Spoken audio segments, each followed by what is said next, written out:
Hello again, and welcome back to the podcast of Steel. I am your host, Luke Bugg, the geek of Steel, and today's guest, an award winning journalist, a TV and film critic, an all round wonderful guy, Zaki Hasan. Welcome to the show, sir. Thanks, Luke. Thanks for having me. I've been looking forward to this chat because I've got a few questions that will come out later on about a few amazing items in your collection that I'm just dying to know more about. But before we begin that, if you could please share your origin story with the audience, please, Zaki. Uh, well, I was born in Chicago, and I moved to Saudi Arabia when I was 3 years old, and I spent 10 years there, and then I moved back to the States. And the one consistent feature during that entire journey was my love of Superman. And I always say I was born at the exact right time to be a Superman fan because when I was born, Christopher Reeve was just a fact of existence. That Superman. You could go to the grocery store and buy Superman peanut butter. We don't Um, we didn't get that here in the UK. I was quite sad about that. I do have an empty jar in my collection. It doesn't look the best to go on the shelves of Still, but I'm sad that I don't own an unopened bottle of Superman PB. yeah, it that's one of those very distinct memories of the lids with the Superman symbol on the top, you know. And when I was old enough to start reading was when John Byrne rebooted Superman, Oh, and so I was at the right age for these key touchstones, and I always say I'm a Superman fan because of Christopher Reeve and because of John Byrne. I mean, they're not. It's not a bad icons to have to send you on your Superman journey. Even though, I mean, I'm not upset, but there are quite a few Batman statues behind you. It's okay. I True. can get over that because they are fantastic statues, and a few books there that we will get into a little bit later on. So yeah, us talk about a bit more about you then becoming this fantastic award-winning journalist. And it's much like Clark Kent and Lois Lane. You've got a passion for journalism, which I adore. And this is absolutely true. I started high school in fall of '93, which was when Lois and Clark started. And I joined my school newspaper during my sophomore year. And I did it because I loved watching Lois and Clark, and I loved that Wow. newspaper environment. And so, in a very, very real way, this is absolutely true. I am a journalist today because of Superman. Oh, I wasn't hoping for that answer. I secretly was, Zaki. So thank you for that, for making that dream come true. I mean, I don't think you can have a bad influence when it comes to Lois Lane or Superman or Clark Kent when it comes to their fantastic journalistic integrity. So, I mean, that's why you are where you are now, Zaki, for that. But I it's hope not so. just that. It's your love for entertainment. It's your love for Star Trek and Planet of the Apes that we will get into if you have time today. I would Yeah. love to know more about you because just reading a few sentences of your bios online, you've had a busy life to say the least, Zaki. But if we could sort of tie it all down and pick out a few things, what are some of those things that you are most proud of, Zaki? This is the cliche answer, but my oldest son, he turned 18 this past Saturday. Wow. And I guess if there's something I feel like I can claim a little bit of credit for, I've raised an adult. Well, there we go. And Well that's done. and he just got his Eagle Scout in the Boy Scouts. And that's a rank that I didn't even realize only 4% of scouts get. Now, I have heard of that. Now, we do have the scouts here in the UK. We've got different sort of variations. I was part of the Air Scouts. There's a different sort of cadet scouts as well. But I know, is that correct? That sort of, I think you pretty much can't achieve a greater title than that award. Is that correct? It's like maxing out. Yeah. Does he And reboot now? Does it go round? Does he prestige? What happens I now?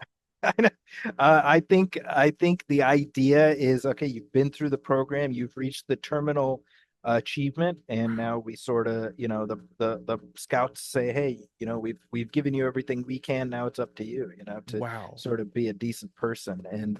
And I have to, full disclosure, getting the kids through the scouts, that's been my wife's mission, and so really she gets the lion's share of the credit for that.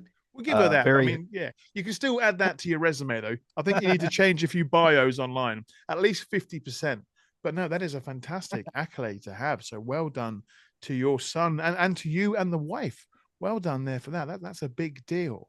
But I mean, yeah, I think raising a human, that's a pretty up there, you know, it's a big thing to do. It's a big qualification. Take that. Be proud uh, of it. I'll take a few threads of it. I'll take it. Good, good. When it comes to the journalistic part of your life, though, how did that all begin for you? Well, as I said, I started writing movie reviews during high school for my paper, and I enjoyed it. And then as soon as I got out of high school, I went to a community college in the Chicago suburbs, and I was doing movie reviews for them, and I became the editor of that section, and it was just something I enjoyed, and it was something I continued to learn from. And probably the most gratifying thing was the critic of one of the local Chicago papers attended a journalism workshop at my college, and I attended it just to cover the story, and he saw me and recognized me from my picture, and he said, "You're doing great work. You need to keep at it." Wow.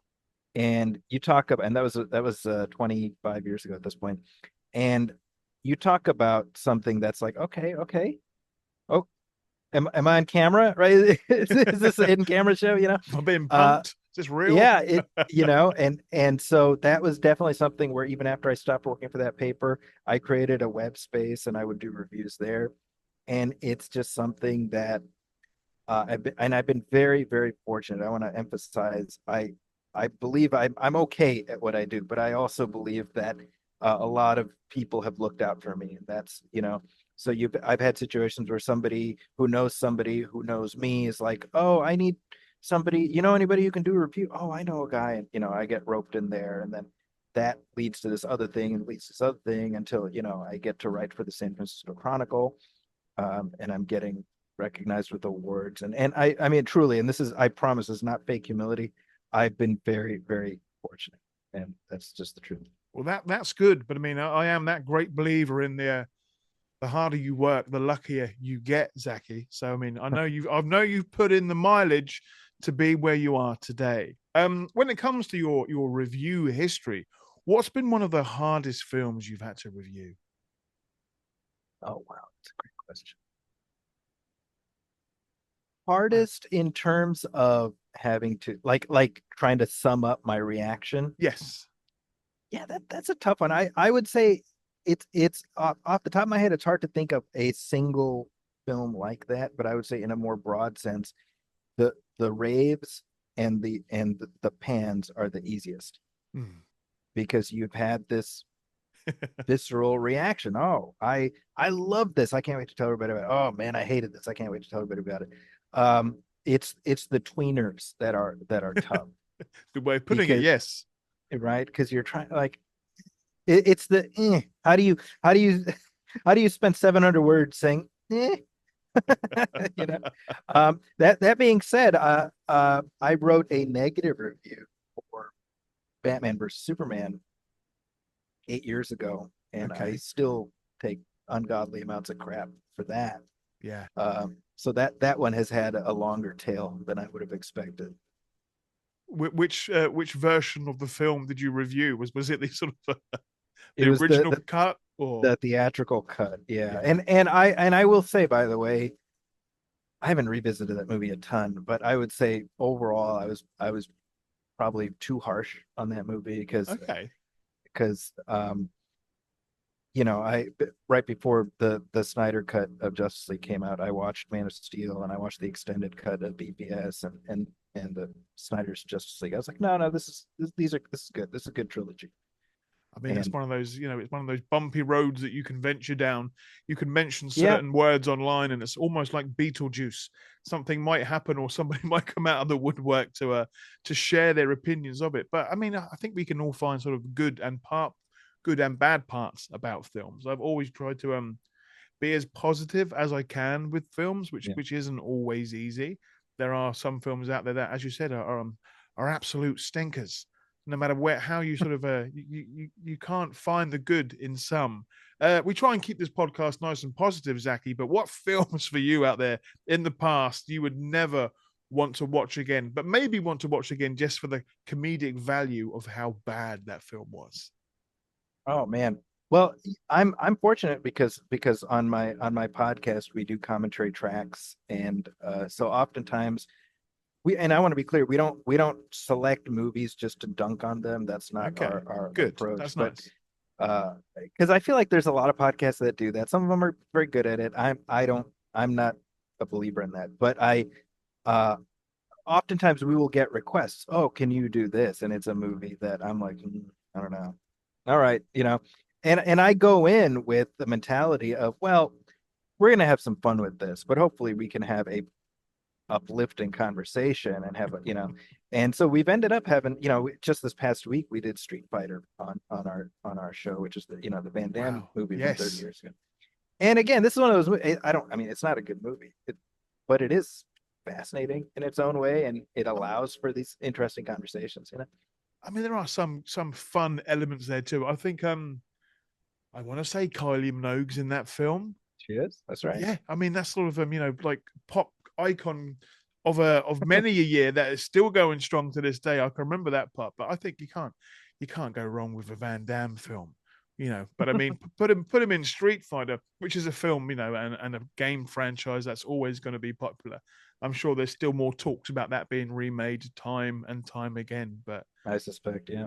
it could be up there. But again, that's it. When you sit down and you can watch a film with friends or on a podcast and sort of come up with your own little jokes about it or live commentary, they're always fun ways to do it. So that's maybe there is no such thing as a bad film, but just not the right audience for it. Perhaps. I definitely agree with that. And one thing I've learned, and my co-host on my show, Brian Hall, who he works in the industry, and I think just constitutionally he's a positive guy.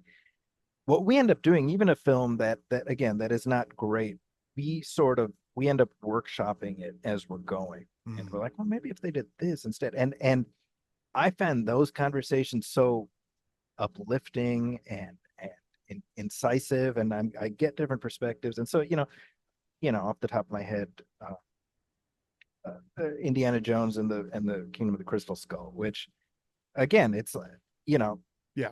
it has problems, and but it's worth watching, and I think there's good conversations to be had, and so to your point, I I don't subscribe to just reflexive dunk culture. I don't find that particularly. There's so much negativity. Yes. You can have positive conversations about things that are not great without seeding the argument that, well, this is not great. You don't have to be like everything's great.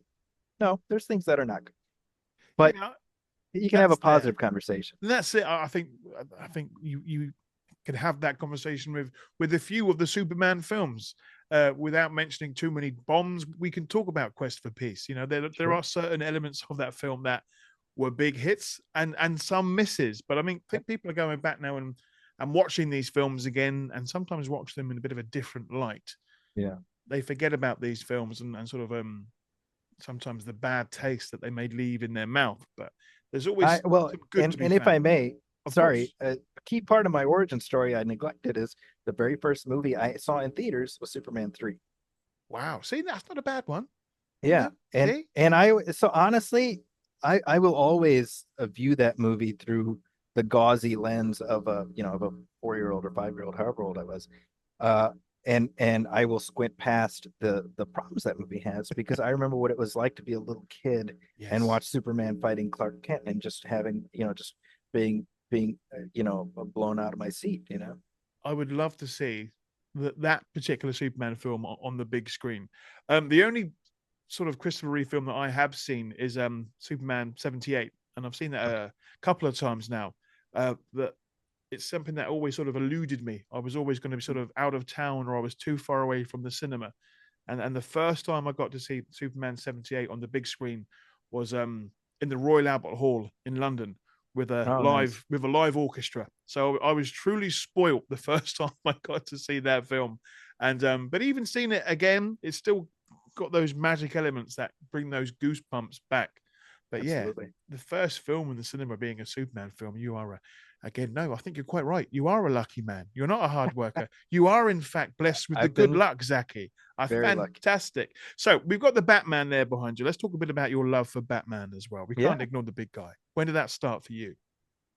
Well, I grew up with the Adam West television series and reruns. So Wow. that was part of my just very formative experience. That Super Friends, and of course I was very lucky that I was 10 years old in 1989, and you talk about the perfect age to just Yeah. have something imprint on your psyche. I've said before that the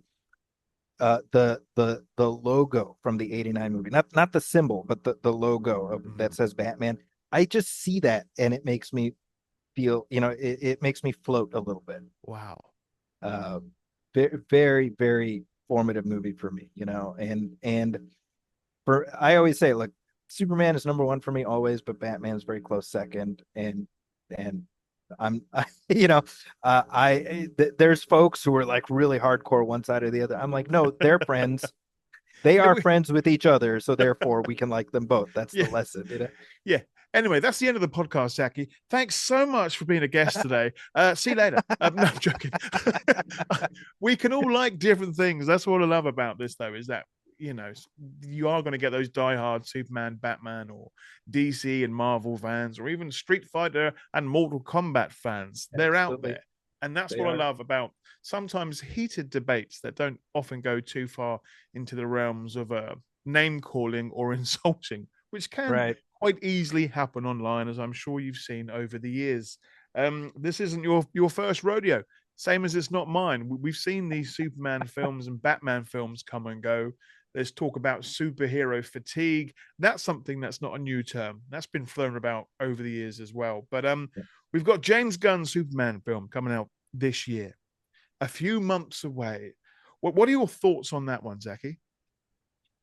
I just by chance the last couple of days, my kids have been rewatching the Guardians of the Galaxy movies, and so I was just kind of dipping in and out, and I happened to catch some of the third one yesterday, and I was watching it, and it gets to some real weighty emotional Mm. moments, and I was like, people are writing off James Gunn as this joke factory, and the films themselves don't demonstrate. They demonstrate a richness and an understanding of those characters. I trust James Gunn to do something exceptional with Superman. I have no reason to think that won't be the case. Uh, I think the timing is really opportune too. I Mm. think I think people want an old school idea of Superman, and this is. But I want to be clear: this is not in any way a critique of the last 10 years and the approach that they've been taking previously. But I think Superman should be bright and colorful and uplifting, and I think we're going to get that. So I'm based on what we see so far, I'm excited. Yeah, it's been an exciting a few weeks since that trailer dropped, and we got Yeah. that first image, and we've got that first sound of the new slash old theme tune. Got Mhm. that John Williams theme thrown in there for good measure. So it's going to be an emotional ride, I'm pretty sure. We've got hints of nostalgia. We've got big, colorful, bright, comic like suits. But you've got the element of James Gunn's storytelling that is going to add a bit more to it as well. So I I've think said so. this a Yeah. few times, and I've heard it a few times as well. Is that the fact it's always a good time to be a Superman fan, but right now with the TV shows and the comics and the films that we're getting, Yeah. we're being rather spoiled. I feel, and that is not a complaint. DC Comics, if you're listening, that is not a complaint. Keep spoiling Please, us. please give me all the Superman merchandise. I will buy it. You know, so that's that's a given. But I mean, right now, yes, we are living in a fantastic time where there's so much Superman stuff around. What are you hoping? Now, this is a bit a preemptive, but what do you think your review is going to be like for this film before it comes out? I mean, that's quite a hard question to ask, but Yeah. what are you Well, hoping for your review to be like? I'll say what I hope my review is that it not only reclaims Superman's place of preeminence in the sort of the broader vernacular of superheroes, because it does feel like he's been kicked to the curb thanks to this guy behind me. Uh, it's certainly in the Warner Brothers hierarchy, but also just in general, Mm. it's, look, I've been around a while, and feels like every couple years we get does the world need a Superman, if you will? And I think we always need Superman. Mm. You're talking about the television shows. I mean, my gosh, the final season of Superman and Lois, to me, I watched that finale. I was in between classes. I had taught one class, I had another class in an hour. So I was like, I'm just going to sit here on my iPad and just watch the final episode. And my class comes in, and I'm like, my eyes are red from having been crying, But to me, here's a show about Superman as a husband and father. You can Mm. do that show. Here's a cartoon about Superman just starting out at the planet. You can do that. These characters are elastic, and I think that's the beauty of it. My daughter, she's 7, almost 8. Her favorite Superman is Tyler Hoechlin. Not a That's her bad one. Superman. Not a That's her bad Superman. one. No, you know, she, she's like Superman and Lois, my favorite Superman. I'm like, that's great. Give us some more pocket money in the next couple of years. Right? Just feed that. That's fantastic. But that's what I am loving about what we are seeing right now is the fact that it is appealing to a wider audience. As you said, we've been around, we've heard buzz over the years, we've heard people talking, but the feedback that's come just out of this most recent trailer, the reactions that it's had, and has had so many views around the world, and so many people are talking about it, which I love. When somebody wants to talk to me about Superman, I'm over the moon. But when it's somebody that I've not really talked to about that aspect of my life, it's a wonderful thing to say, oh, this is why I like Superman. This is why I'm excited. But I'm hoping that a new world of fans comes out because of this film. More kids, people wanting to get hope out of a movie, wanting to see a superhero do some good. I'm a big fan of Superman saving cats from trees and doing Mm-hmm. things like that. And I think we're going to get that in this film as well as lots more, which is why I'm happy to be talking about this film for many more months to come. And it's why I knew you'd be such a fantastic guest. But that's it. If you though, you've seen many films over the years, many films. If you were writing your own Superman film, what sort of storyline would you like that to be based around? And what villains apart from Lex would you like to see? Well, it feels just based on what we see so far that Gunn maybe hitting some of the bases. But one thing I've said all along is we know the origin. The origin Yeah. is modern myth. We don't need to see it again. Same as with Batman, we don't need to see the ritual sacrifice of the Waynes yet again to to One more pearl necklace in the gutter. I've seen enough now. seen Please, enough. please. We've seen Krypton explode enough that I'm like, I think we get the gist of it. So I would drop us into a Superman who is in medias res. He's been doing this thing. The world knows him. We know him. Let him be Superman. Hmm. And I would, you know, it's a cliche, I guess, but let's get Brainiac finally. If we're talking about the top tier villains, Yeah. he's certainly up there. There are others. This is one of my pet peeves. People like Superman's arch enemy is Darkseid, and I'm like, no, Darkseid is DC's arch enemy. He occasionally fights Superman. He's not a Superman villain, and this is sort of I feel like that's become kind of like a Snyder cult talking point, and that's not accurate. I It mean, it that's the irks me if thing. I'm being honest. Yeah, I mean, he's a good villain, but I think yeah, you put it right. He's the villain of the whole area, not Yeah, just one character. And I mean, yeah, that's right. Superman's got a lot of villains out there. Not as many as probably the Batman rogue gallery, as it were, but there are some ones that we would love to see taken on. And I think there's been some fan talk about Brainiac, perhaps having something to do with this film. And Oh, and I'm this new one.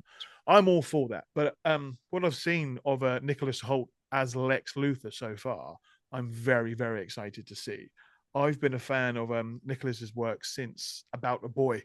He's Oh, sure, yeah. done a lot of TV shows here in the UK as well that aren't necessarily DC friendly, but he's in a show called Skins over here, which was Okay. yeah, fantastic show. But again, I'm going off to see him in Nosferatu soon. I've not Oh, seen right, that right. yet, but I I mean, have not. I haven't seen.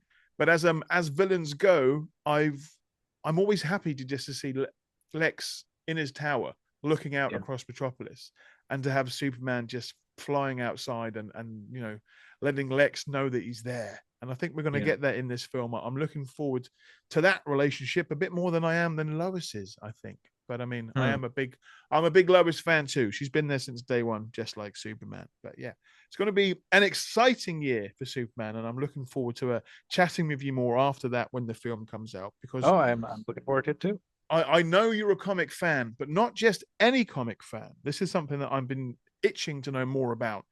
There are some there behind you. Now, the Yeah. way that you store your comic collection, it's exquisite to say the least. I think I saw a Superman collection of yours a few years ago, and I was just absolutely obsessed with it. How did this idea come about? Has it been done before? I've not seen it personally, where you bound these comics so beautifully. Yeah, so this is my custom bound collection, and yeah, I did not originate with me. I wish I could claim credit for it. I saw somebody post pictures of them online, you know. I was like, man, that's really interesting. I remember the first time I saw it, I was like, well, you ruined your comics. I mean, what are you doing? You know, because if you bind your comics into a book, well, they're the furthest thing from mint condition, you know. Mhm. And so initially that was the hurdle, and you know, and then I would see people post the pictures, and I was like, it's just really interesting. And there was this binder. I mean, the first time I did my binding was like 18 years ago, so it's been a minute. And there was an affordable place in Texas, you know, that I can't remember, but they were doing it pretty cheap. It was like $18 a volume. So it wasn't Okay. that much. I was like, let me try this. So I remember the very first book I had them do was Infinity Inc. You know, I had that bound into 2 volumes. And I was like, oh, this is nice, you know? And what happens, it's staggeringly addictive because you're like, oh man, that's nice. That looks nice. I gotta do it. Oh, how about this? How about, you know? And what I found is it was actually the healthiest cure for my comic collecting, because what it did was really kind of put an end point on my collecting, because Okay. I looked at it in terms of, well, I want to create books. And so when it came to Superman, which I didn't end up doing my Superman collection until a couple of years later, I was like, well, what what is you know, what is a finite way to categorize my Superman collecting? And the idea I had was, how about Crisis to Crisis? Mm. And so I was like, starting with Man of Steel and then end with Just Before 1 year later.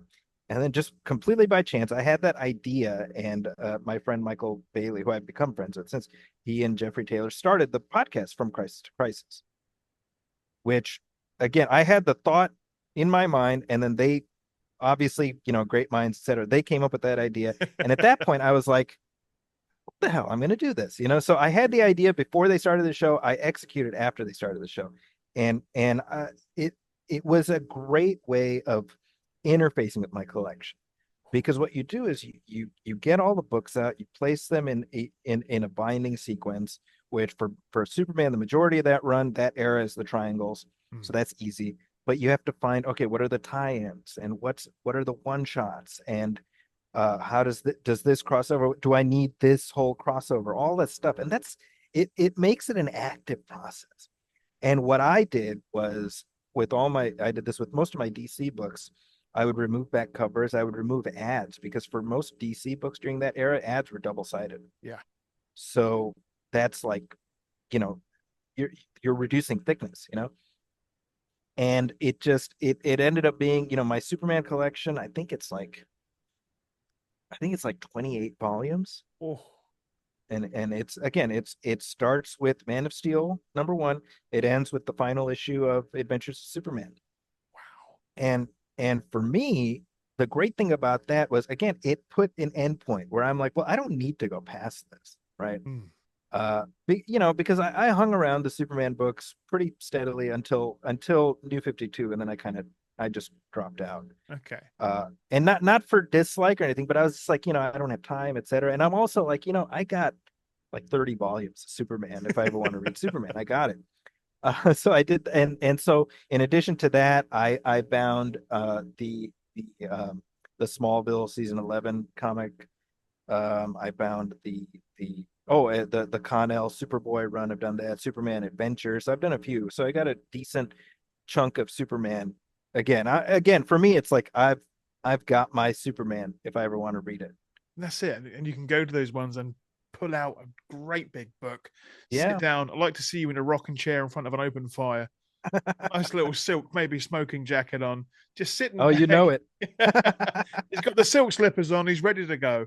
But it's a beautiful way to display the comics that mean so much to you. Don't get me wrong. I do love the look of a pristine long box No, that is absolutely. beautifully subcategoried and it's got everything in the right correct order. But the way that those books are displayed, it's very Bruce Wayne. That's what I like about it. It's, Hey, I'll it's take it. very Bruce Wayne, and I can see Alfred there dusting off the sleeves and making them look even more pristine. But it's a fantastic way. So I'm going to have to start looking into that, I think. Um, what's been some of your proudest moments of being a geek, as it were, over the years, Zaki? What have you been Oh proud to man. be a part of? Oh well. I remember the death of Superman, back in '92 when that all was going on. That was a fun moment Yeah. because like suddenly, because as a comic fan, you're like, oh, they're gonna kill Superman really for like 5 weeks, like the score. But the rest of the world's like, God, they're killing Superman. And you get to be the guy on the inside, and you're like, no, no, no, Yeah. he'll be back. Yeah. But the great thing was everybody else realizing how awesome Superman is. And I was there. I was in the trenches every week reading Superman for years at that point. I was like, yeah, see, now you get it. Because in the lead up to the death of Superman, that was in terms of comic books, Superman was at his lowest ebb in terms of cultural Mm. perception because that was at the peak of the image boom. And Jim Lee had the X-Men run that he had just started, the X-Men #1, and McFarlane Spider-Man. I mean, and again, all the hip stuff with the big guns and the pouches and whatnot. Superman is very low on the list of priorities. Like Batman was still, Batman Returns came out that same summer. So Batman was had a perception of coolness that Superman did not have. So I, there's a lot of cynicism about the death of Superman storyline. And I'm here to say, look, it did the job. Number one, it was a great story. Yes. The whole, the death and return, it was great. It kept people coming back week to week. But it also did the job of really cementing why Superman matters. So that was a great moment to be a fan. And then not DC related, but I would say Avengers Endgame when Yes. when that movie came out and you had essentially the entire world lining up to be like, what's going to happen to Thanos? It's like, all right, hey, we've been on the right side of this, of the geek divide all this time. I think that's the thing is that over the years, geek and nerd, they've had sort of negative connotations, but now, you know, people come to us for movie advice or what to read or what, comes with it. And geek isn't definitely not a dirty word now, as it were. Yeah, Geek is that passionate outlet where you're not scared to talk about those things that you love. You can right. find your people, as it were, whether it be in school, college, or in an office, or around the world, talking with like-minded people. So that term to geek out, I love doing that. I love getting Absolutely. excited for something. And right now we're so fortunate to have so many different outlets to be excited for, whether it be Very true. games, books, movies, and there's so much out there. Funko Pops. There's a world for everything, and that's what we bring along as geeks. We are collectors, and I'm I'd say I'm excited for this year's merchandise, but also just a little bit concerned. I think they're going to go heavy with the merch this year. Yeah, yep. Already seen like a lot of different T-shirts and hoodies from the Warner Brothers shop that have I think they've fallen into my basket. That's the best way of putting it. So yeah, I'm just waiting for those discount codes that they bring out every now and again, so I can just I won't feel as bad about buying so many different T-shirts. Well, what is going on with you, sir? What exciting projects have you got going on right now? Oh boy. Well, I'm very fortunate. As I mentioned, I get to co-host the Movie Film podcast with my friend and colleague Brian Hall, and we do commentary tracks every other week. We do review shows where we talk about new releases, and in the Superman category, we've done all four of the Christopher Reeve films. We've done commentaries. We did Man of Steel. We've done the pilot episode of Lois and Clark, which I consider one of my favorite Superman movies, which doesn't get mentioned very much, but I think No, that's a movie and it's good. it was And as montages go and setting up the scenes without having a huge origin story. yep, It just hit that completely on the head. It was perfection. it absolutely did, yeah. And so I suspect we will be doing a commentary track for Superman Returns in the lead up to the new film, which I think will complete. I think that will be every live action Superman. Wonderful, and that's it. And I think, especially with Superman Returns, one of those films as well that is always sometimes quite controversial online, but Yeah. when going back, and I do go back and watch it quite frequently, there are some beautiful moments in that film. There are some moments that didn't quite land, as it were. But I mean, I'm a fan of whenever Superman is being Superman with Lois Hmm. Lane. And it's in Sure. those quiet moments when he's often floating above the planet. And that particular Daily Planet in Superman Returns was a gorgeous, Oh yeah, gorgeous look. And I great mean, set. I'm sure as you being a journalist, you're excited to see how the Daily Planet will look in James Gunn's new film. You Oh know, yeah, that's going to be the some of my. You're not wrong. That's the stuff I'm most looking forward to. it's and I think James Gunn said recently in an interview, like journalists are going to like this film because there was a lot of journalism in it. And I was like, well, that's good. It's a big part of Superman's life. He chose to Yeah, be a journalist to be able to deliver the truth when he's not being Superman. So yeah. I think there's going to be a lot of journalistic nerds out there that are very very happy about this film. So I will be looking forward to hearing your thoughts on that when it comes out. Where can people find you online before we start wrapping up this wonderful interview? So where are you? Yeah. Well, I'm on social media at Zaki's Corner, ZAKIS Corner. I'm primarily at BlueSky these days. I've made that my kind of home turf for now. But I'm also on Instagram and Threads, etc. And you can read my reviews at the San Francisco Chronicle and IGN. I also write for the Wrap, and I'm always around. Oh, I like it. Nice touch.